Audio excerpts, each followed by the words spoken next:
गांधार का गुप्तचर आचार्य चाणक्य चंद्रगुप्त और नायक को देख अचंभित था। नायक की तलवार उसकी गर्दन पे थी, लेकिन मौका पाते ही उसने बिना एक पल गवाए नायक को धक्का दे वो कटार अपने हाथ में ले ली और चाणक्य को निशाना बना उन पर कटार चला दी। इससे पहले कि वो कटार चाणक्य के गर्दन को भेदती, चंद्रगुप्त ने फुर्ती दिखाते हुए तुरंत चाणक्य को एक तरफ किया। गुप्तचर द्वारा फेंकी गई कटार अपना निशाना चूक गई और चंद्रगुप्त ने बगैर समय गवाए उस पर पलटवार कर दिया। उसने अपनी कटार से गुप्तचर की गर्दन पर निशाना साध उसे उसकी ओर फेंका और अगले ही पल वो कटार गुप्तचर की गर्दन भेद गई। कटार के लगते ही गुप्तचर की गर्दन से रक्त का फंवारा छूट पड़ा और वो वहीं अपनी गर्दन पकड़ कर गिर गया और छटपटाते हुए कुछ ही देर में उसने अपने प्राण त्याग दिए। ये सब इतनी जल्दी हुआ कि किसी को भी कोई प्रतिक्रिया करने का मौका नहीं मिला। चंद्रगुप्त की फुर्ती देखकर नायक के साथ साथ वो व्यापारी भी दंग रह गया। चाणक्य ने संभल जब मृत पड़े गुप्तचर को देखा तो निराश हो गए। वो बोले, इसकी मृत्यु के साथ ही उस व्यक्ति तक पहुंचने का मार्ग भी मिट गया जिसने इसे भेजा था। चाणक्य की बात सुनकर चंद्रगुप्त को यह एहसास हुआ कि उससे कितनी बड़ी गलती हो गई है। उसने चाणक्य से क्षमा मांगते हुए कहा, आचार्य, ये मेरी गलती के कारण हुआ। नहीं चंद्रगुप्त, तुमने वही किया जो तुम्हें सही लगा। भले ही हम उस इंसान तक नहीं पहुंच पाएंगे, लेकिन इस गुप्तचर की मृत्यु उस तक हमारा संदेश जरूर पहुंचा देगी। ऐसा कहते हुए चाणक्य के चेहरे पर एक गंभीरता का भाव था। उस गुप्तचर के मरने के साथ ही यह रहस्य भी समाप्त हो गया था कि उसे चाणक्य के पीछे किसी और ने नहीं बल्कि आचार्य गजानन ने भेजा था। कुछ क्षण उस मृत गुप्तचर को पलक देख अब चाणक्य व्यापारी की तरफ मुड़े और बोले, हम सत्य तक तो नहीं पहुंच पाए, लेकिन इस पूरी यात्रा में आपकी मदद के लिए हम सदा आपके आभारी रहेंगे। चाणक्य की बात सुन वो व्यापारी तुरंत हाथ जोड़कर बोला, मुझे शर्मिंदा ना करें आचार्य, भारतवर्ष के प्रति ये मेरा कर्तव्य था। आपने मुझे खुद पर गर्व करने का अवसर प्रदान किया। मेरा सौभाग्य है कि मैं आपसे मिल पाया। उम्मीद करता हूं कि मुझे फिर से आपकी सेवा का सौभाग्य प्राप्त होगा। इतना बोल वो चाणक्य के चरणों में गिर पड़ा। चाणक्य उसे उठाते हुए बोले, किसी भी व्यक्ति का पहला कर्तव्य होता है अपने देश के प्रति कर्तव्यों का निर्वहन करना। इसलिए अपने देश के प्रति अपने असली दायित्व को समझो। कहीं ऐसा ना हो कि तुम्हारे वर्तमान कर्म से देशवासियों के भविष्य पर असर पड़े। याद रखना, गुलामी के जीवन से ज्यादा बेहतर होता है आत्मसम्मान के साथ मरना। व्यापारी उनके कहने का अर्थ भली भांति समझ रहा था। उसे आज समझ आ गया था कि पैसों के लालच में वो यवन सैनिकों के लिए काम तो कर रहा था, लेकिन इस लालच में उलझ वो अपने ही देश को बर्बाद करने की नींव रखने में उनका साथ दे रहा था। वो हाथ जोड़कर बोला, अवश्य आचार्य, मैं आपकी बातें याद रखूंगा और आज से यवन सैनिकों की अनाज की आपूर्ति बंद कर दूंगा। चाणक्य मुस्कुरा उठे। उनकी नजरों में सिकंदर के खिलाफ ये एक छोटी ही सही लेकिन महत्वपूर्ण जीत थी। व्यापारी से मिलने के बाद वो नायक की तरफ मुड़े। नायक हाथ जोड़कर खड़ा था। चाणक्य उससे कुछ कह दे उससे पहले ही वो बोल पड़ा, आचार्य, मुझे भी तक्षशिला ले चले। मैं हमेशा आपके साथ आपकी सेवा में रहूंगा। मैं अब आपसे दूर नहीं रहना चाहता। आपके अखंड भारत के स्वप्न का मैं भी भागीदार बनना चाहता हूं। चाणक्य मुस्कुराए और बोले, तुम्हें अभी यहां बहुत सारे कार्य करने हैं नायक। मेरी अनुपस्थिति में तुम जाकर पौरव राष्ट्र की सेना में शामिल हो जाओ। तुम अपनी सुरक्षा हेतु उनकी सेना में शामिल हो जाओ, लेकिन तुम्हारा काम होगा वहां के लोगों को जागरूक करना। फिर चाहे तुम पंजा लड़ा के उन्हें अपनी तरफ करो या किसी और तरीके से, ये मैं तुम पे छोड़ता हूं। चाणक्य की बात सुन वहां मौजूद सब हंस पड़े। नायक ने चंद्रगुप्त को गले लगाया और उसके कान में धीमे से बोला, मित्र, तुम जैसे हो वैसे ही रहना और ख्याल रखना हमारे आचार्य का। उसकी बात सुन चंद्रगुप्त ने हामी में सर हिलाया और चाणक्य के साथ फिर तक्षशिला जाने वाले रास्ते की ओर बढ़ गया। जहां सिकंदर के खेमे की जानकारी प्राप्त कर चाणक्य तक्षशिला लौट रहे थे, वहीं सुकन्या भी रावती को उसके रिश्तेदारों के चंगुल से सकुशल छुड़ा वापस ज्वाला के आश्रम लौट रही थी। आश्रम के काफी निकट पहुंचने पर इरावती बोली, सुकन्या, मुझे गुरु माता का एक कार्य याद आ गया है। तुम आश्रम जाकर अपने कक्ष में विश्राम करो, मैं भी कुछ देर में पहुंचती हूँ। सुकन्या ने भी हाँ में सर हिला दिया और अकेले ही आश्रम पहुंची। आश्रम के द्वार पर पहुंचते ही सुकन्या ने देखा कि ज्वाला और अश्विनी द्वार पर ही खड़ी है। उन्हें देख वो कुछ कहती कि तभी ज्वाला ने कठोर स्वर में पूछा, कहां थी तुम कल रात से? सुकन्या बोली, मैं इरावती को बचाने गई थी। कल रात्रि उसके रिश्तेदारों ने उसका अपहरण कर लिया था। सुकन्या की बात सुनकर ज्वाला और अश्विनी ने हैरानी से एक दूसरे की ओर देखा। ज्वाला बोली, इरावती? कौन इरावती? ये सुन सुकन्या भी एक पल को हैरान रह गई, लेकिन फिर ज्वाला के प्रश्नों का जवाब देते हुए बोली, वही सेविका जो गुरु माता के साथ रहकर औषधियों का ज्ञान सीख रही है। इरावती ही तो है उसका नाम। ज्वाला ने गुस्से में कहा, लगता है तुम अभी भी निद्रा में हो सुकन्या। कैसी बहकी बहकी बातें कर रही हो? यदि बहाना ही बनाना है तो विश्वास लायक बहाना तो बनाओ। सुकन्या हैरान होकर बोली, मैं कोई बहाना नहीं बना रही, मैं सच में इरावती को बचाने गई थी। आप चाहें तो इरावती से पूछ सकती हैं। उसकी बात सुनकर अश्विनी बोली, सुकन्या, आश्रम में तो इरावती नाम की कोई भी सेविका नहीं है जो गुरु माता से शिक्षा लेती हो। तुम्हें प्रशिक्षण से डर लगता है इसलिए तो बहाना नहीं बना रही हो ना? सुकन्या घबराई हुई बोली, मेरा विश्वास करे, मैं बहाना नहीं बना रही हूं। सत्य यही है कि मैं इरावती को बचाने गई थी। आपको विश्वास नहीं है तो गुरु माता के पास चलिए, आपको सत्य का भान हो जाएगा। सुकन्या की बात सुन तीनों गुरु माता के कक्ष की तरफ बढ़ चले। इधर गुरु माता अपने कक्ष में किसी औषधि के निर्माण में व्यस्त थी। उन तीनों को अचानक वहां आया देख गुरु माता बोली, तुम तीनों इस समय यहाँ कुछ चाहिए? सुकन्या बोली, गुरु माता, इरावती को बुला दीजिए। गुरु माता हैरानी से बोली, कौन इरावती? सुकन्या बोली, आपकी सेविका जो आपसे औषधियों के निर्माण की विधि सीख रही है। उसकी बात सुनकर गुरु माता बोली, ये तुम क्या कह रही हो?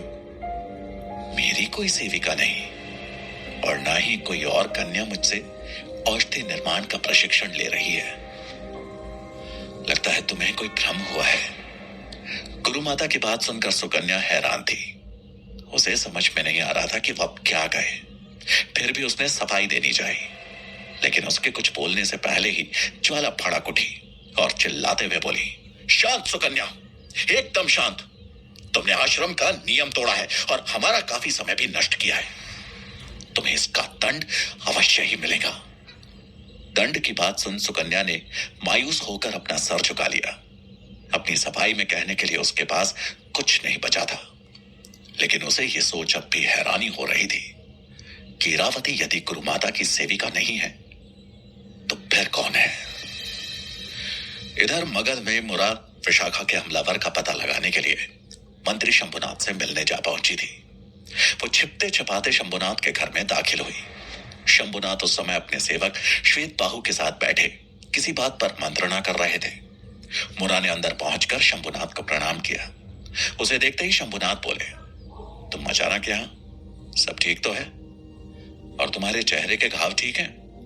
मुरा हाँ में सर हिलाते हुए बोली, जी मंत्री जी, सब कुशल है। वो मैं आपसे कुछ विशेष बात करना चाहती थी। शंभुनाथ बोले, हाँ कहो, क्या बात है? मुरा बोली, मंत्री जी, मैं विशाखा से मिलने गई थी। मुझे किसी से पता चला था कि उस पर जानलेवा हमला हुआ था। शंभुनाथ बोले, हाँ हमें भी ज्ञात हुआ, इसलिए वज्जी में उसकी सुरक्षा हेतु हमने महाराज से विनती कर सेनापति भुजंग को उसकी सुरक्षा का जिम्मा दिलवा दिया है। दरबार में काफी घबराई हुई थी विशाखा। अब कैसी है वो? मुरा बोली, काफी डरी हुई है। उसे डर है कि उस पर दोबारा भी हमला हो सकता है। उसे समझ में नहीं आ रहा कि भला कोई उसे क्यों मारना चाहेगा, इसलिए वो उस हमलावर का पता लगाना चाहती है। क्या आपको उस हमलावर के बारे में कुछ ज्ञात है कि उसने विशाखा पर हमला क्यों किया था? शंभुनाथ ने अनजान बनते हुए कहा, नहीं, मैं पूर्ण विश्वास के साथ तो कुछ नहीं कह सकता, लेकिन मुझे संदेह है कि इसके पीछे शायद अमात्य का ही हाथ है। मुरा कुछ बोलती उससे पहले ही शंभुनाथ फिर से बोले, तुम जाकर विशाखा से कह दो कि अमात्य से सतर्क रहे, ये उन्हीं का करवाया हुआ लगता है। मुरा उनकी बात सुनकर हैरान हो गई, लेकिन कुछ बोली नहीं। उसने सर झुकाकर सहमति में अपना सर हिलाया और वहां से जाने को हुई कि तभी वो रुकी और पलटकर शंभुनाथ से पूछा, मंत्री जी, मेरे पुत्र का कुछ पता चला? शंभुनाथ ने श्वेत बाहु की ओर देखा और फिर बोले, अभी नहीं, लेकिन बहुत ही जल्द हमें उसका पता लग जाएगा। तुम बस थोड़ा और धीरज रखो। मुरा कुछ नहीं बोल पाई, लेकिन शंभुनाथ उसके चेहरे पर आए मायूसी के भाव को साफ देख सकते थे। मुरा ने एक बार फिर उन्हें प्रणाम किया और चुपचाप वहां से चली गई। उसके जाते ही श्वेत बाहु ने पूछा, आपने ऐसा क्यों कहा कि अमात्य ने विशाखा पर हमला करवाया था? हमला तो मैंने किया था, वो भी आपके कहने पर। अगर आप मुरा को सच बता देते तो क्या होता? मुझे आपकी रणनीति समझ नहीं आई। शंभुनाथ बोले, क्योंकि विशाखा पे हम इतनी जल्दी विश्वास नहीं कर सकते। जब वो अमात्य के विरुद्ध जा सकती है तो हमारे विरुद्ध जाने में उसे ज्यादा समय नहीं लगेगा। अभी हमें बस विशाखा और अमात्य के बीच चल रही दुश्मनी की आग को बस हवा देनी है। मुरा को यदि हम सत्य बता देते तो यह संभव है कि विशाखा उसके सरल हृदय का फायदा उठाकर उससे सत्य उगलवा सकती है। इसलिए मुरा का हित इसी में है कि उसे सत्य का पता ना चले। मुझे मुरा पर पूर्ण विश्वास है, किंतु विशाखा पे नहीं। श्वेत बाहु सर हिलाते हुए बोला, अब मुझे आपकी रणनीति समझ में आई मंत्री जी। आप विशाखा और अमात्य के बीच पनपे द्वेष को और मजबूत करना चाहते थे, इसलिए आपने मुझे सिर्फ उसे मारने का नाटक करने के लिए भेजा था। शंभुनाथ मुस्कुराते हुए बोले, हाँ, लेकिन अब हमें अपना संपूर्ण ध्यान मंत्री शक्टार को छुड़वाने पर केंद्रित करना है। अब समय आ गया है अमात्य को एक बड़ा झटका देने का। शंभुनाथ की बात सुन श्वेत बाहु उनकी अगली नीति सुनने के लिए उत्सुक था। इधर आचार्य चाणक्य चंद्रगुप्त के साथ तक्षशिला की ओर जाने वाले रास्ते पर काफी आगे बढ़ चुके थे। दोनों ऐरात नगर से काफी आगे बढ़ आए थे। दिन लगभग ढल चुका था और अब उन्हें रात बिताने के लिए किसी नगर या कस्बे की तलाश थी। कुछ ही दूर चलने पर उन्हें एक नगर की चारदीवारी दिख गई। चाणक्य बोले, हम आज यहीं विश्राम कर कल सुबह तक्षशिला के लिए प्रस्थान करेंगे। चंद्रगुप्त ने हामी भरी और दोनों बातें करते हुए उस नगर में प्रवेश कर गए। नगर के अंदर प्रवेश करते ही उनका सामना गुलामी प्रथा की ऐसी कड़वाहट से हुआ जिसने मानवता की हर सीमा लांघ रखी थी। उस नगर का हाल अन्य नगरों से भिन्न था। उस नगर को देख ऐसा लग रहा था मानो उसकी उत्पत्ति गुलामों की खरीद बिक्री के लिए ही हुई है।